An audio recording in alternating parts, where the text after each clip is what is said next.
My girlfriend said, "Either add me to the lease, or I'll tell police you're controlling me," after living in my guest room for 3 months. I said, "No." She called 911 anyway.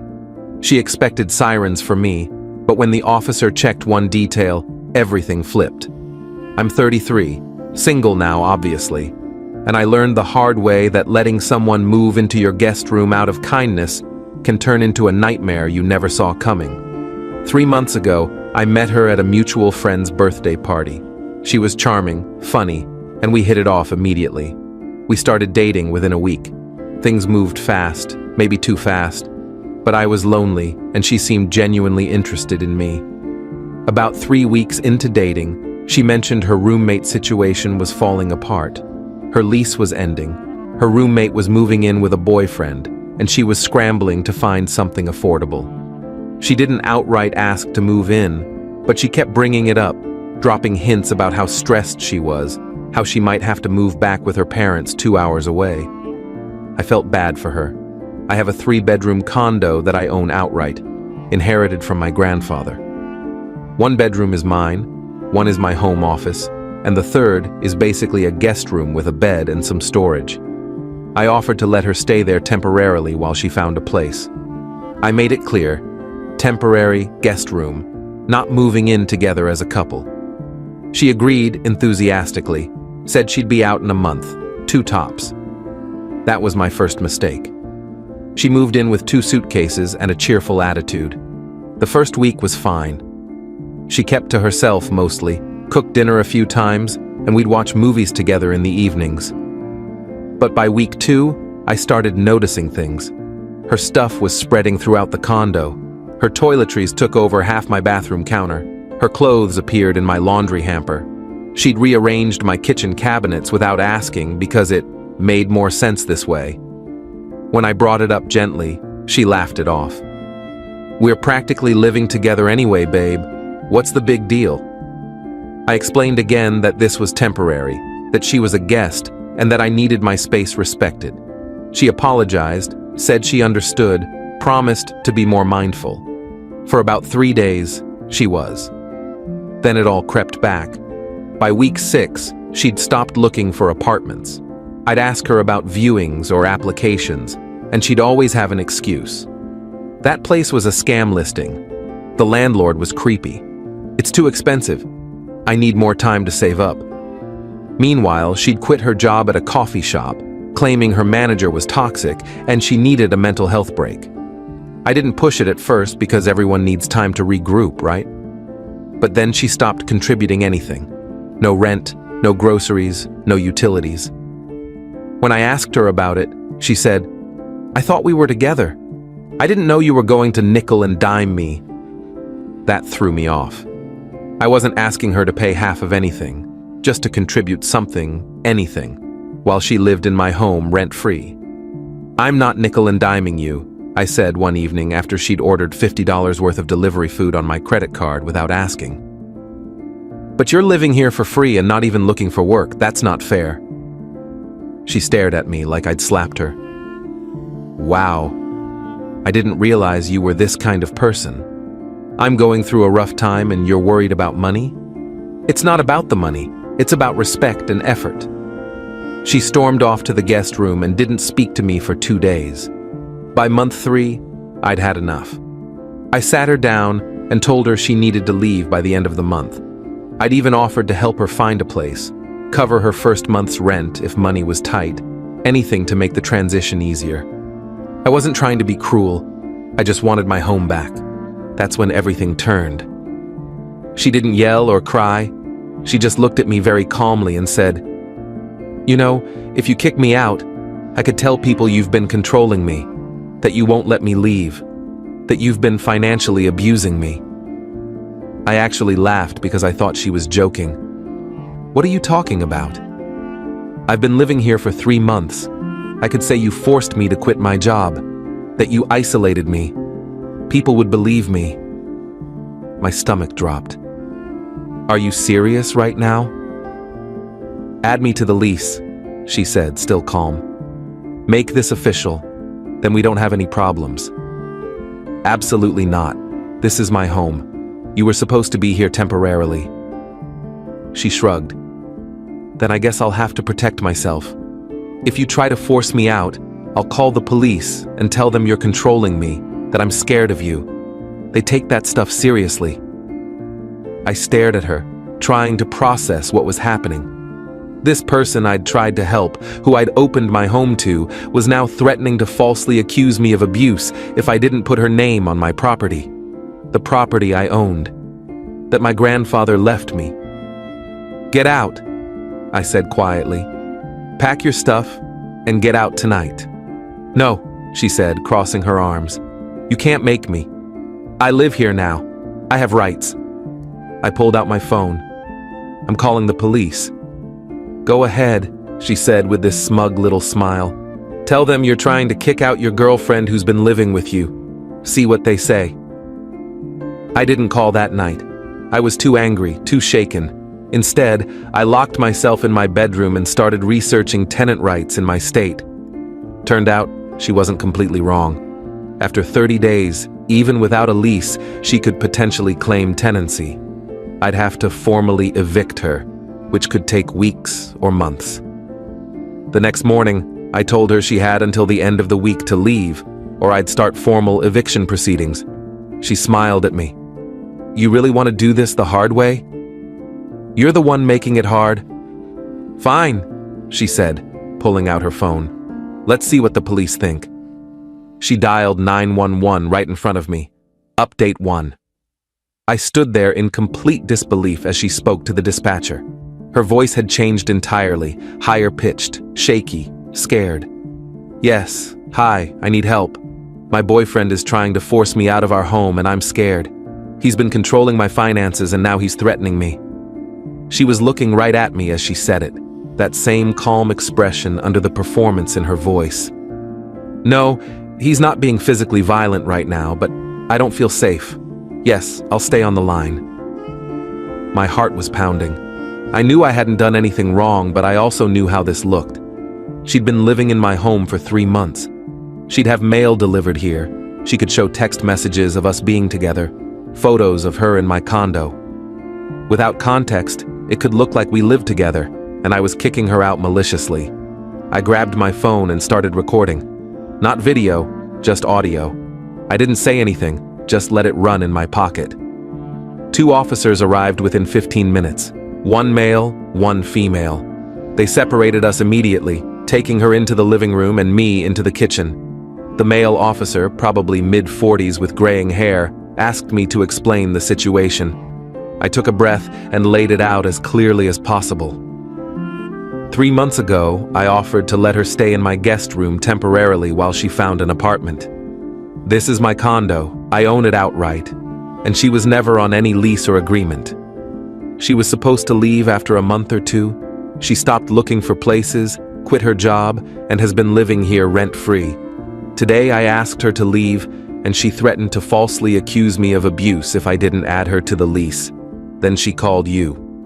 He wrote everything down. Do you have any proof this is your property? Yes, all the documentation. Deed, mortgage payoff, tax records, everything. I can pull it up right now. And she's been here 3 months? Yes, but as a guest. I have text messages from when she first asked to stay, where I specifically said it was temporary. Can I see those? I showed him the messages. There it was, clear as day. Her. My lease is up in 2 weeks and I'm panicking. My roommate is bailing and I can't afford a place on my own right now. Me. You can stay in my guest room for a bit while you figure things out. Just temporary, though. Her. Oh my God, thank you so much. Just a month or 2, I promise. The officer read through them, nodded, and then asked, Has there been any physical altercation between you two? Any threats? No. The only threat was from her, saying she'd accuse me of controlling her if I didn't put her on the lease. Did anyone witness that? No. Just the 2 of us.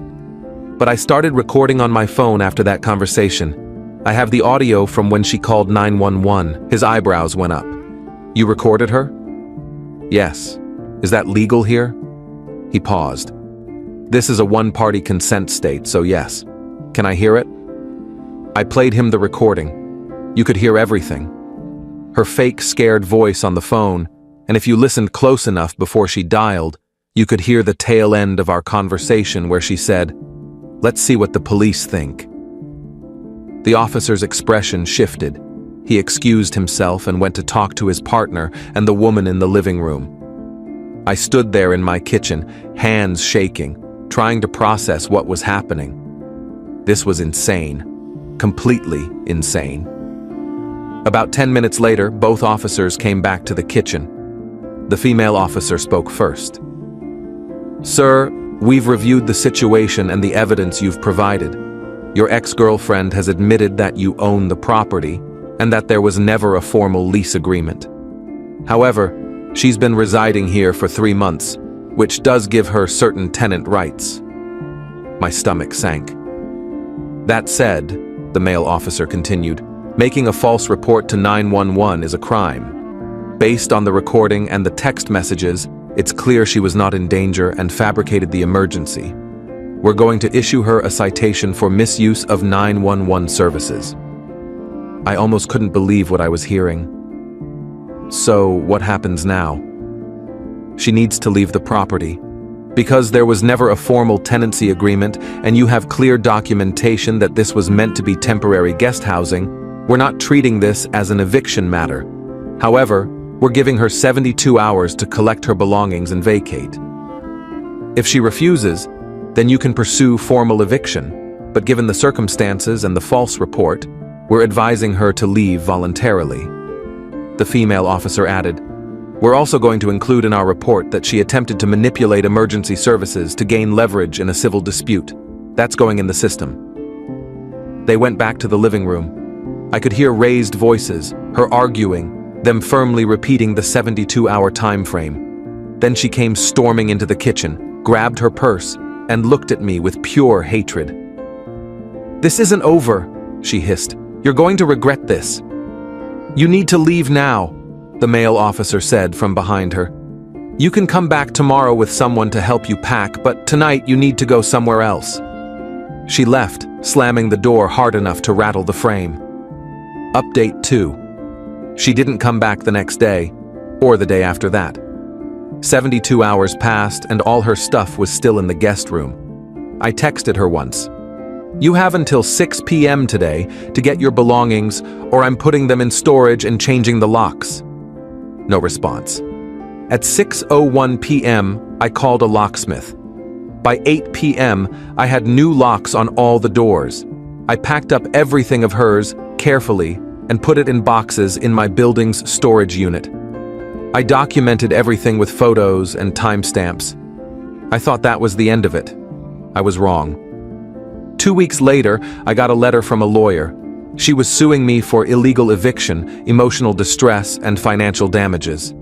She claimed I'd forced her to quit her job, isolated her from friends and family, and then violently removed her from our shared home. The demand was for $15,000. I immediately contacted a lawyer of my own. He read through her complaint and actually laughed. "This is ridiculous. You have documentation, witnesses, and a police report showing she made a false 911 call. She has no case. So what do I do? We respond, we present your evidence, and this gets thrown out. Probably, but you should file a countersuit for harassment and abuse of process." I did exactly that. My lawyer sent a response with all the evidence, text messages, the recording, the police report, my property documentation, even security camera footage from my building showing her coming and going freely for 3 months, showing no signs of being controlled or isolated. We filed a counterclaim for legal fees, harassment, and defamation. Her lawyer dropped her within a week of seeing our response, but she still didn't stop. She went on social media, created posts on her accounts claiming I was an abuser, that I'd manipulated her, controlled her finances, and then had her arrested when she tried to stand up for herself. She didn't use my name, but she used enough details that people who knew both of us could figure it out. My phone started blowing up. Mutual friends asking what happened, some believing her, some asking for my side. It was exhausting and humiliating. My lawyer sent her a cease and desist letter. The posts came down within 48 hours, but the damage was done. Some people still looked at me differently. One friend actually told me, even if she's lying, there's usually some truth to these things. That one hurt. Update 3. A month after the cease and desist, I got a call from the male officer who'd responded to the original 911 call. He asked if I could come down to the station to answer some questions. My stomach dropped. Had she filed another false report? When I got there, he explained that she'd been arrested. After our situation, she'd apparently pulled the same stunt with someone else. She'd moved in with a guy she'd been dating for a few weeks, claimed temporary hardship, then refused to leave and called 911 claiming abuse when he asked her to go. But this guy didn't have recordings or documentation like I did. It turned into a whole mess. Cops came multiple times, and eventually they started digging into her history. That's when they found the pattern. I wasn't the first, I was the third. She'd done this twice before in other cities, moved in with men under the guise of temporary help, established tenancy, then either extorted them for money or refused to leave until they paid her to go away. In one case, the guy had actually paid her $3,000 just to avoid the hassle of eviction. In another, she'd lived rent-free for 7 months before he finally went through formal eviction. The officer told me they were building a case against her for fraud and extortion. They wanted my testimony and evidence for the prosecution. I gave them everything. Update 4. About 6 weeks after I testified, I got another unexpected call. This time, it was from one of her previous victims, the guy who'd paid her $3,000 to leave. He'd gotten my number from the detective handling the case and asked if we could meet for coffee. I was hesitant at first, but honestly, I was curious. I wanted to know if his experience matched mine, if there were warning signs I'd missed that he'd caught, or vice versa. We met at a cafe downtown on a cold afternoon. He was older than me, maybe late 30s, and he looked tired. The kind of tired that comes from being burned by someone you trusted. "Thanks for meeting me," he said as we sat down. "I know this is weird, but I needed to talk to someone who actually gets it." I nodded. "Trust me, I get it." He told me his story. He'd met her at a community event about 8 months before I did. Same charming personality, same sob story about needing temporary help, same rapid escalation. He'd let her stay in his spare room for just a few weeks, and she'd ended up staying 7 months. When he finally tried to evict her properly, she'd made his life hell. Constant 911 calls claiming harassment, posts on social media, even showing up at his workplace trying to talk. Eventually, he'd paid her $3,000 just to sign a document saying she'd vacate and never contact him again. "I felt like such an idiot," he said, stirring his coffee absently. "My friends told me I was being scammed, but I kept making excuses for her. She was so convincing." "Same," I admitted. I ignored every red flag because I wanted to believe I was helping someone who actually needed it. He leaned forward.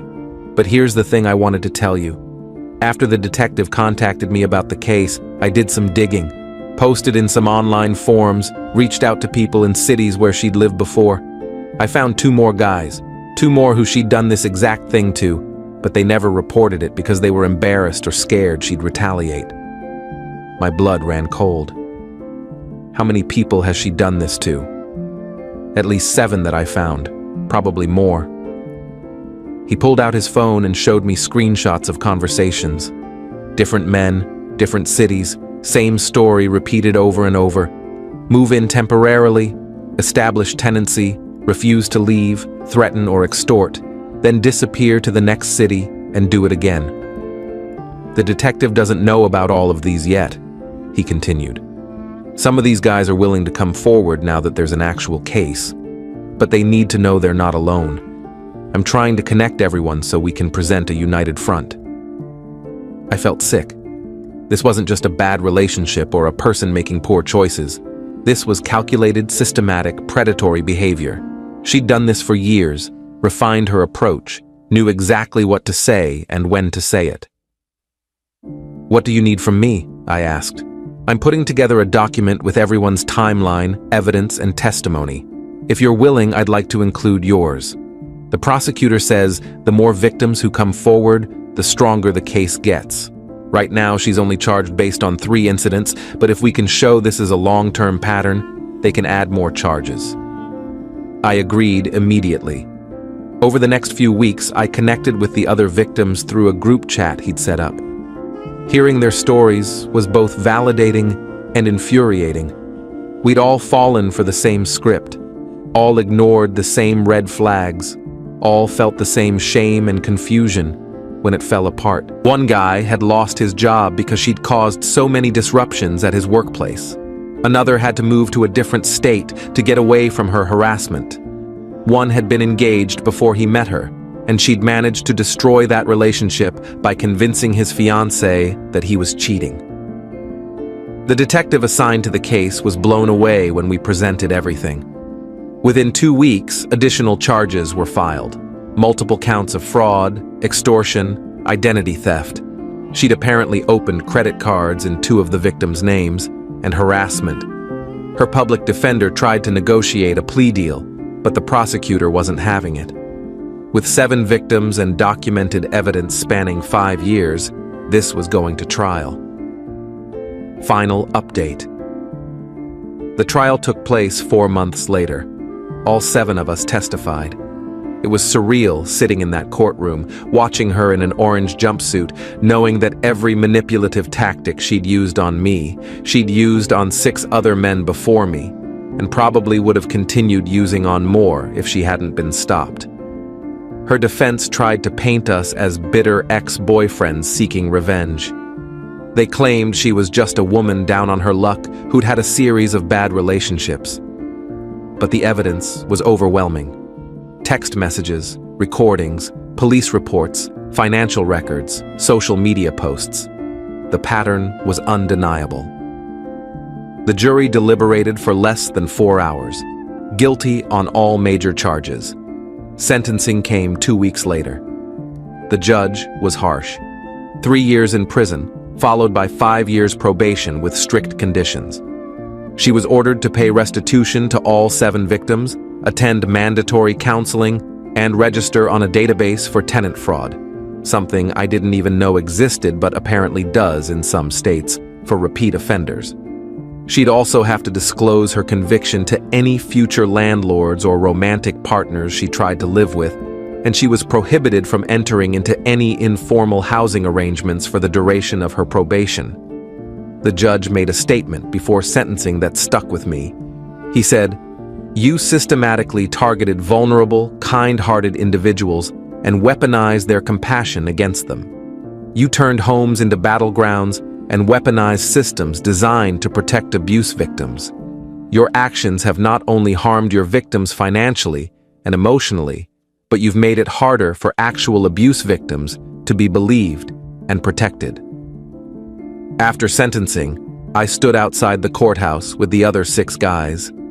We'd formed an unexpected bond through all this, a strange brotherhood of people who'd survived the same predator. We exchanged contact information, promised to stay in touch, and then went our separate ways. That was 8 months ago. She's currently serving her sentence. I've received about $4,000 in restitution so far, paid in small installments from her prison wages. It'll take years to get the full amount if I ever do. But honestly, the money stopped mattering a long time ago. The mutual friend who introduced us reached out several times to apologize. She felt responsible, even though she'd had no way of knowing. Eventually, I told her to stop apologizing. Nobody could have predicted this. That's what made her so dangerous. I still live in the same condo. The guest room is now a proper home office with a desk, bookshelves, and a comfortable chair. I painted over the walls, replaced the furniture, made it completely mine. There's no trace of her left in my home. I'm dating someone new now, have been for about 3 months. She's kind, respectful, and has her own apartment that she loves. When she mentioned her lease was ending and she was thinking of moving, I felt my chest tighten. that old panic creeping in. But then she showed me listings she was excited about, talked about neighborhoods she wanted to explore, asked my opinion without expecting me to solve her problems. That's when I realized the difference. This is what normal looks like. Partnership without parasitism. Kindness without manipulation. Someone who values my help without weaponizing it. I'm not the same person I was a year ago. I'm more cautious, more aware of boundaries, quicker to trust my instincts when something feels off. Some people might call that jaded or cynical. I call it educated. The other victims and I still have a group chat. We check in occasionally, share updates, offer support when one of us has a bad day or a triggering moment. Last month, one of them got engaged. Another bought his first house.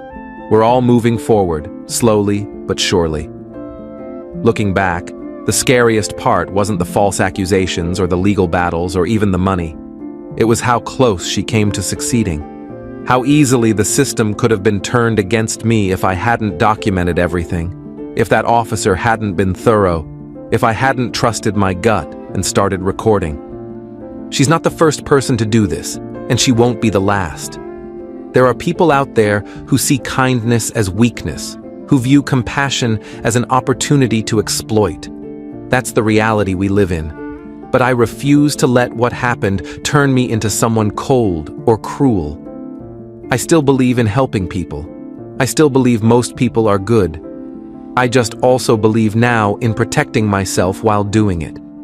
Sometimes, the people who seem like they need saving the most are the ones who will drag you down with them. The key is learning to tell the difference between someone struggling who needs genuine help and someone who's made a career out of playing the victim. That's the lesson that cost me thousands of dollars, months of stress, and a piece of my ability to trust easily. But at least I learned it. And at least now, 6 other guys won't have to learn it the way I did. She's locked up, we're free, and that's all that matters.